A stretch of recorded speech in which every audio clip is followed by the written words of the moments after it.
So this video is for a little bit of before and after, because I'm in the process of converting my heat exchangers one more time.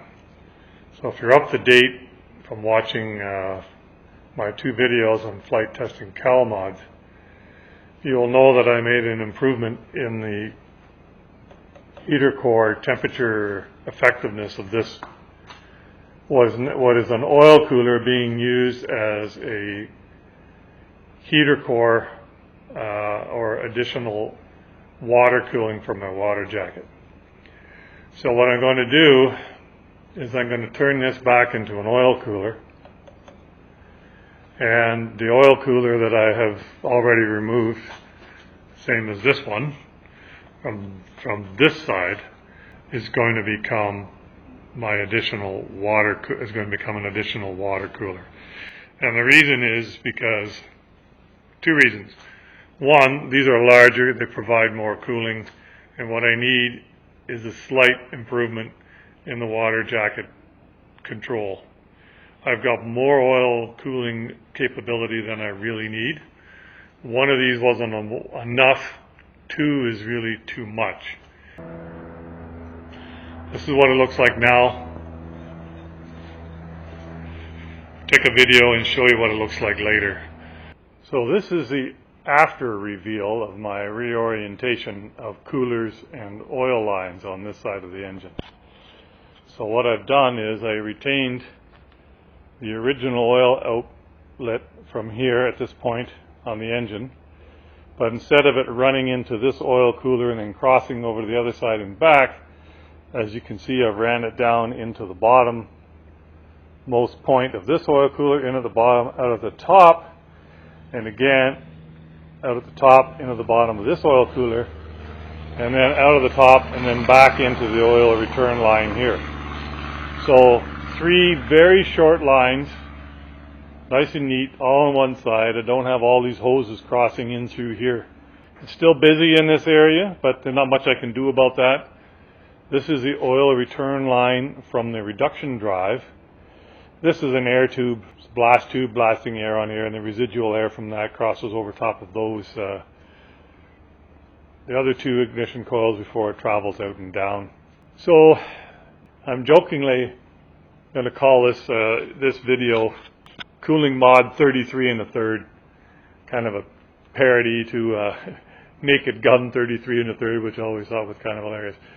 So I have done a lot of changes to this thing, and a lot of it was out of necessity. A lot of it, it's experimentation, and that goes along with this sign over here. That sign there says experimental. You will see that sign on a lot of aircraft. And in my opinion, you'll see that sign on a lot of aircraft that really aren't experimental at all. What they are is they're amateur built kits. You buy something like a kit box kit and assemble it. There's really no experimentation going on. They're lumped together, experimental, amateur built, but there's quite a distinction between an experimental aircraft and an amateur built aircraft. Pretty much all experimental aircraft are also amateur built. But actually that's not true. A lot of the original experimental aircraft are professionally built when they're trying to work out significant details. But in the amateur built category, there's not really that many aircraft that are what you would call truly experimental. Now this aircraft is experimental in three ways. One, it's got an automotive conversion engine in here. This is a Mazda 13B. Two, it's got a non-standard wing. It's got a North Star wing on a Wag-Aero 2+2 fuselage. And three, I actually experiment with it. I've done a lot of experimenting. I've had no extra cooler in here. I've had an oil cooler here, an oil cooler there, radiator down here, different ducts, all kinds of stuff. Air control valves on the front, you name it. A lot of it was out of necessity, trying to get this thing to work and cool the way I wanted it. What I'm trying to show you today is the culmination of a lot of experimentation. I had improved the ability of this heat exchanger here to cool by 7 or 8 degrees, and I had arranged things similar to the way they are today, except that this was a water cooler, this was an oil cooler, and the other side was an oil cooler. Today I've got an oil cooler, main radiator here, and secondary water cooler on the other side. So what we can see here is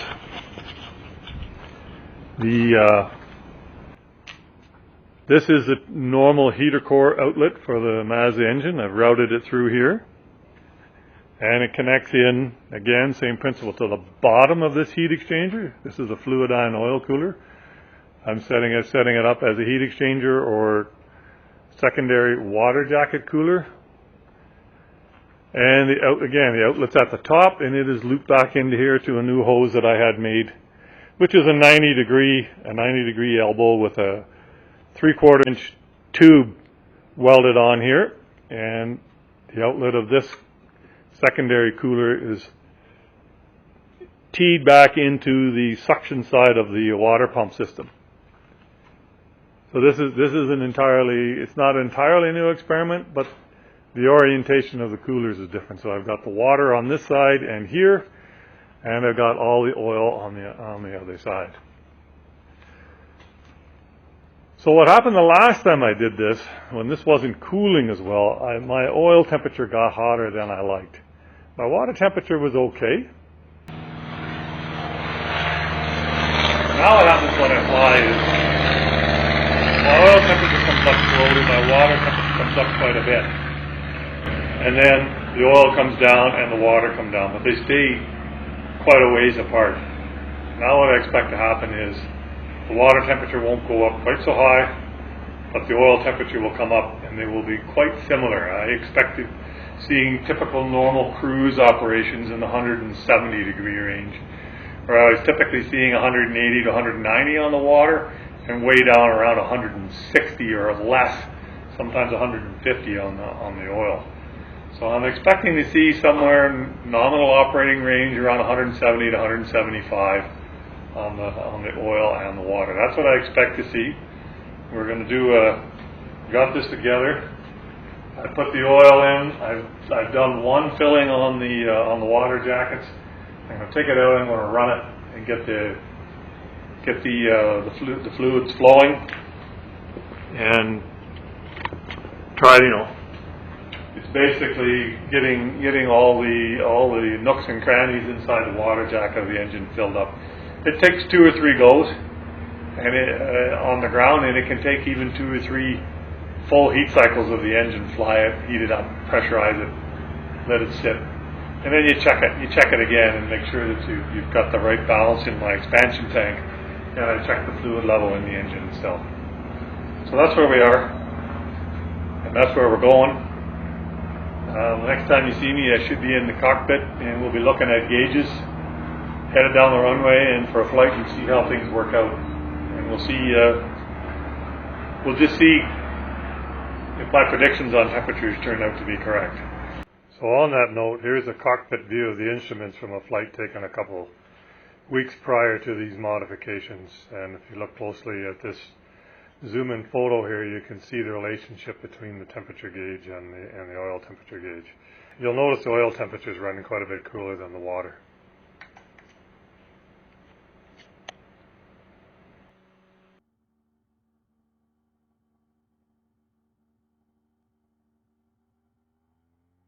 Traffic, Foxtrot 2, Whiskey, rolling, 105.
airborne for 3.5 minutes. But what I see is the oil temperature is definitely up. Usually it runs down close to the yellow here. Up in the green, it's about 170 degrees, which is nice. Nice to get some water and stuff out of the oil. And of course that's the return temperature, so the oil in the pan and then of course in the engine is going to be hotter than that. So, and the water temperature is about 170. At the moment the two temperatures are pretty much the same, which is kind of what I half expected. But we need to cruise here for another 10 to 15 minutes and see how they stabilize out. So I'm staying close to the airport here, it's just off my wing. Going to that, I'm 1.6 away. I'm definitely within gliding distance, and that is my intention. Anytime you do a mod on an airplane, you should stay within gliding distance of the airport until you're comfortable with what you've done.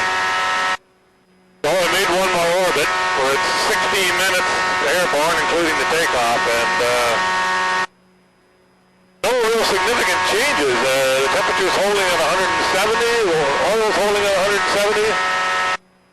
Kind of strange. But it is a warm day. 21.1 up here is warmer than I usually fly. So